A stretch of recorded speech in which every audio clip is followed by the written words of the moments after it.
Welcome to the Triathlon Nutrition Academy podcast, the show designed to serve you up evidence-based sports nutrition advice from the experts. Hi, I'm your host Taryn, accredited practicing dietitian, advanced sports dietitian, and founder of Dietitian Approved. Listen as I break down the latest evidence to give you practical, easy to digest strategies to train hard, recover faster, and perform at your best. You have so much potential, and I want to help you unlock that with the power of nutrition. Let's get into it.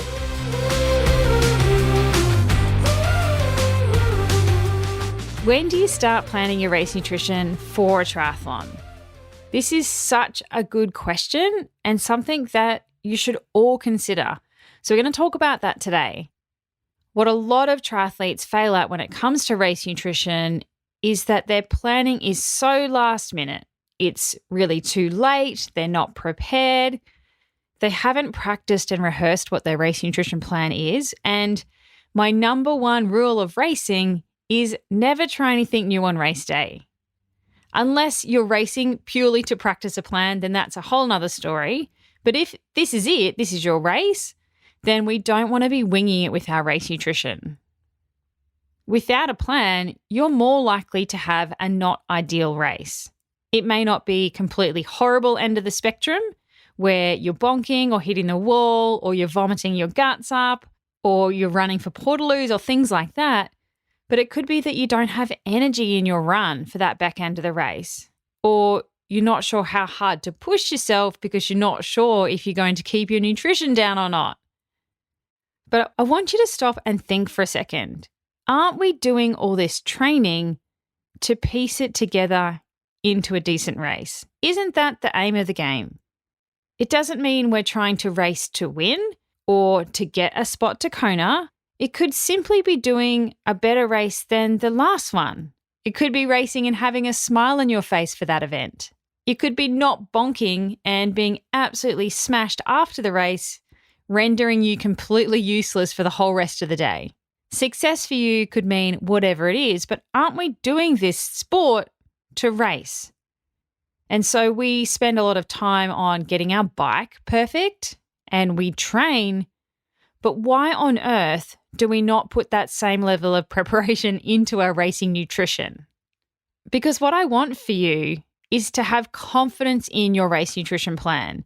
It's well rehearsed, it's well tested, and you've tweaked it in the lead up. And your race nutrition can evolve over time. It doesn't have to be the exact same plan for every single race. And it should. I think that it should evolve over time. As you get better, you get fitter, you get faster, you understand what products work better for you. But it has to be very well practiced for that one event that we're leading into. I don't want you second guessing yourself and wondering if what you're doing is right or if it's wrong.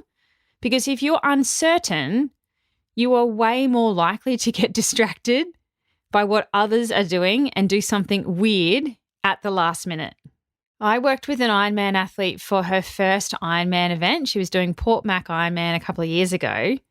And we spent months getting her day-to-day nutrition right so that she could survive her training build, and also spent months perfecting and dialing in her race nutrition plan for this first Ironman event. We had it nailed. It was well practiced. She was super confident and comfortable in her plan and was ready to just leave it all out there on race day. But the day before, an older, fitter, more experienced athlete told her that she should eat bananas on the bike because they're good for you. And she listened to him because, hey, he's done, many Ironmans. He must know what he's talking about. And she suffered for the entire run. She spent her entire marathon vomiting because bananas were not part of her plan on the bike. Now, I don't want that for you. I want you to have a plan and stick with it.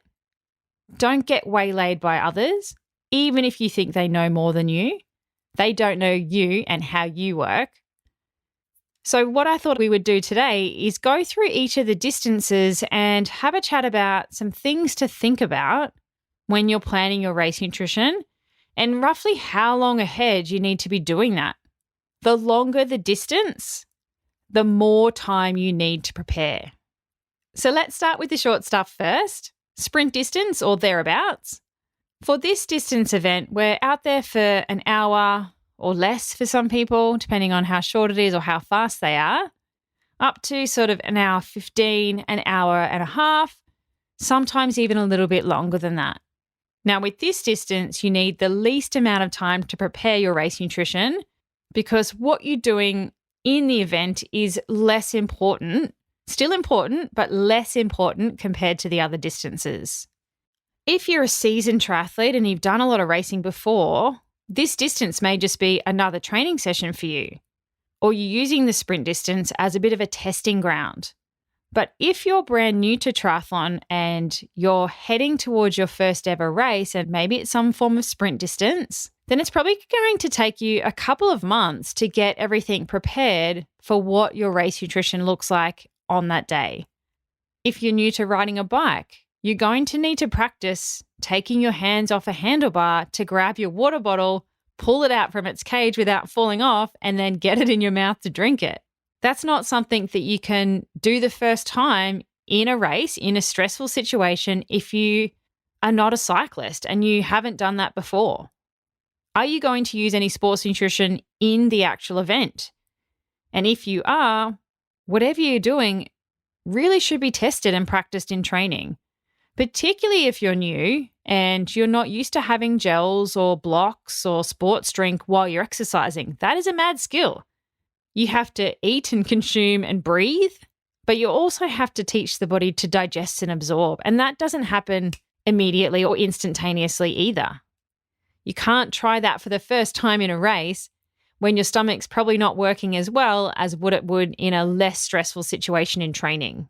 What are you eating before you go and toe the start line as well? What does your pre-race meal look like for a sprint distance event? And have you practiced that before it gets to race day? Again, if you're new to eating before exercise, it is another mad skill that you're going to have to perfect before you layer that into a racing situation. What are you doing now before training, and is that working or not? Let me tell you that when you're nervous and anxious before a race, you are less likely to consume what you think you should or think you can or think is normal when you're not so stressed. So you need to practice this ahead of time. Give yourself a couple of months to do that. Figure out what options feel good, figure out what options don't feel so good, and practice.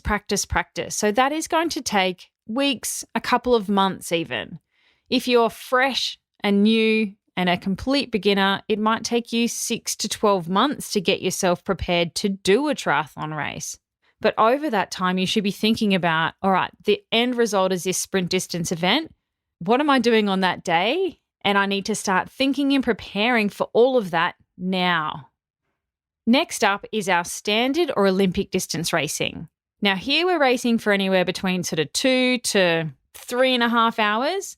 So it's definitely a glycogen depleting exercise session. So we're going to need to do things differently to sprint distance racing, and we're going to need more time to prepare our race nutrition heading into this event. I would give yourself at least sort of 3 to 6 months to dial in and perfect your race nutrition for this distance event. More can go wrong here in a standard distance try compared to a sprint because it is glycogen depleting. We are going to bonk or hit the wall if we haven't optimized our muscle glycogen or the fuel that we store in our muscles. We haven't done the right thing with our pre-race meal, or we've completely avoided it because we're too nervous. And the same is what you're having during. You can get into a massive dehydration hole and underfueling hole in this distance and maybe not even make it to the finishing line. So 3 to 6 months before, you want to be dialing in your carbohydrate loading plan and practicing it at least twice. I get my academy athletes to do it early and practice it as many times as they can. The first time is always the hardest and then it gets easier. But the more times you can do it and figure out how to do that in training means better success on race day. Your pre-race meal for this distance of event needs to be practiced as well, and how long that takes is definitely personal.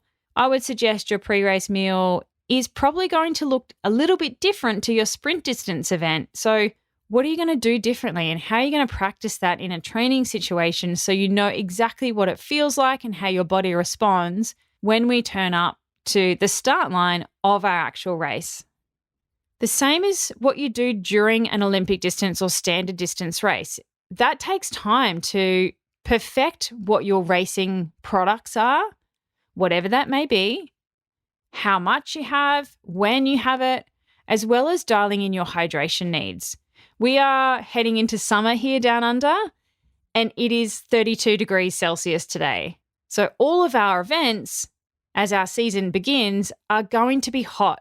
And I teach my academy athletes how to manage that when it comes to nutrition in the heat, which is different to our cooler racing strategies.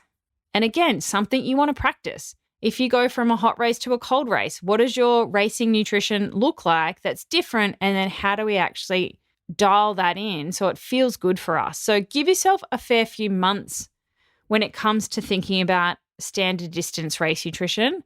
It's not something that you can just turn up and see what's available at the expo and roll with that.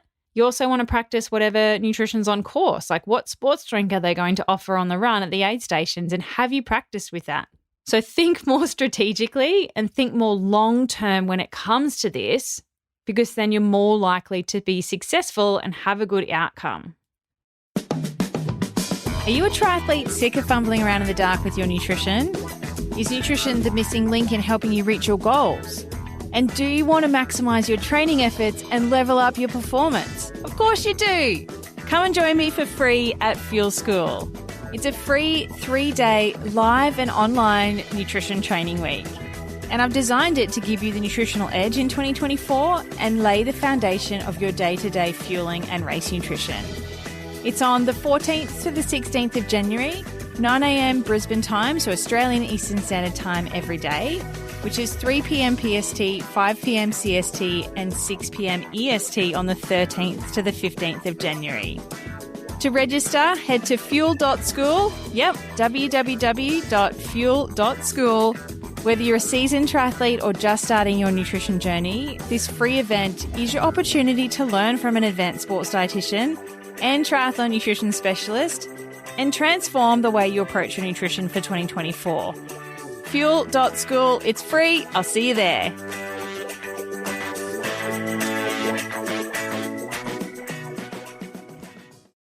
All right, 70.3 or half Ironman distance. This is an even longer preparation when it comes to race nutrition than the first two. You want to do everything that you did to set yourself up for your standard distance event, but you need more preparation for what you're going to do during a 70.3. You're out there for way longer on the bike, you're out there for way longer on the run, and so your during racing nutrition becomes really important to your success on the day, as well as everything you do to set it up. You know, you're going to need to carb load and be a bit strategic around this. You can carb load a little bit differently for 70.3 versus Olympic and Ironman. They're all kind of different. You also want to think about doing your gut training so that you can absorb fuel and nutrition while you're exercising and you're under that stress of exercise. The longer you go, the more shuts down. So we really want to be comfortable and confident in our fueling plan, and that preparation starts months out. We don't really know how long it takes to gut train. We talk about gut training in phase 3 of the Triathlon Nutrition Academy program. And I give my athletes a specific and structured program to be able to do that. Depending on the distance, some of those gut training protocols go for 20 weeks. So it's not something you can go, oh, quick, I'm just going to gut train for this one session ahead of my race next weekend. That's not how it works. It takes time, got to be patient, but you also have to be organised and plan to do that as your training builds heading into that event. Ironman distance, or 140.6. The longer you have for preparation, the better. At least 5 to 6 months minimum. But some people prepare for an Ironman distance event for 1 to 2 years, and that's totally fine. The longer duration we are away, then you're probably more so focusing on what you're doing on a day-to-day basis and understanding your fueling during those longer training sessions. But as we get closer, we're doing the gut training, we're carb loading, we're really dialing in what you're doing on the day. What's your plan for the bike? And have you practiced that and gut trained yourself to absorb that really well? What's your plan for the run? And have you practiced that and know that you can tolerate it? That takes time. It takes weeks and months to get that right. That's the main reason why I turn athletes away if they inquire about getting an Ironman race nutrition plan a few weeks out from a race or even a month or two. It's just not enough time. I don't want that pressure because I want you to have a really good race, but you need the time to prepare and practice when it comes to Ironman distance racing. The same as 70.3, if we're starting a long time away, we might be really trying to focus on what our day-to-day nutrition is and making sure we can absorb that training and we're fueling our longer sessions well and building that up and learning how we work and learning what products we like and don't like, and potentially starting to challenge and tackle some of the carbohydrate phobia that so many triathletes have. We're potentially doing that a year or two out from an Ironman distance event so that you can make peace with the amount of fuel required to absorb the training. You won't survive Ironman training if you're afraid of carbohydrate and avoiding it. You will end up sick, injured, low energy availability, and, worst case, having a stress fracture or a stress reaction right when you're peaking. I don't want that for you. So let's think about tackling that stuff early rather than second guessing what we're doing and being our own worst enemy when we're in our big training volume heading into Ironman. Now, for my crazy ultra endurance listeners, anyone gearing up for something like an Ultraman, Ultra 355, or any of those multi-day stage events, your preparation for your race nutrition for this is years in the making. It's even longer because we take everything we've learned from those other distances and compound that. Not only do you have to do one event on one day, you have to learn to back up and go again on the next day and the next day. And that's a mad skill that takes practice. You need to practice what all of your recovery nutrition strategies are to back up and go again really quickly and fueled. You need to do some serious gut training to make sure your fueling during those days is as good as it can be for you and is dialed into what you specifically need for you as well. We're not just blindly following the person that wins and copying their race nutrition. We're not pulling random target figures off the internet and hoping for the best. If you are going to do that to your body, then you want to make sure you've got all of the right nutrition to support that and it's practiced, it's rehearsed, it's perfect for you. You've got no question in your mind that what you're doing isn't right. One of the academy athletes in the program at the moment did Ultraman a couple of years ago. Maybe it's a year. I have this massive time hole since COVID. I've got no idea what's happened the last few years, but she is keen to go back and show Ultraman who is boss. She started the academy program maybe 4 or 5 months ago now. She's halfway through in phase 2, which is perfect. She is laying a really solid foundation with her nutrition now in preparation for Ultraman in 2024. So 2 years away. Like, how organized is that? That is what I want you to start to think about when it comes to your race nutrition. We seem to leave it to the last minute and then wonder why it doesn't work for us. If you have a big, hairy, audacious goal and you've got all your ducks in a row with your bike and your running shoes and your training program, now we're going to put nutrition onto that to-do list as well. It's not simply turning up and seeing what's at the expo or what's been given to you free in your goodie bag, or see who's around and has some spare freebies that you can borrow. I want you to have a successful day on race day, whatever that looks like for you, but your preparation needs to start early. I don't want you to get to race week and go, shit, I don't have any sports drink powder for the weekend. I'm just going to have to go quickly grab some random thing from the supermarket because that's easy and I haven't got myself organized. Or it's race week and I should probably carb load. So let me just see how you do that on the internet. I want you to have that already planned and you've practiced it in training more than once. It takes a little bit of time to understand exactly what you need for each of those distances of events.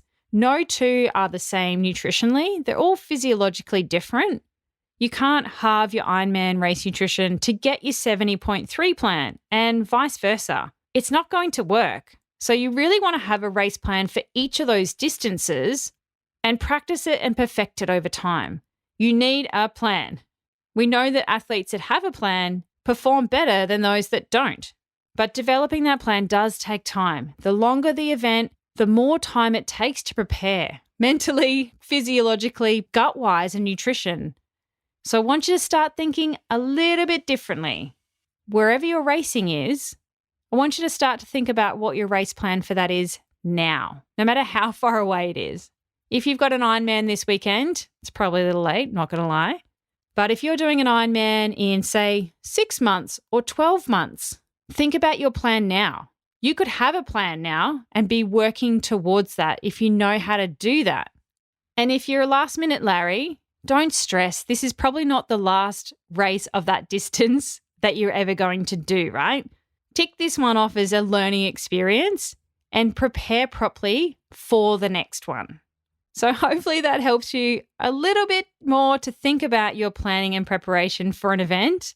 If you've had any light bulb moments or any aha moments from today, please let me know. Send me a DM on Insta. I would love to hear.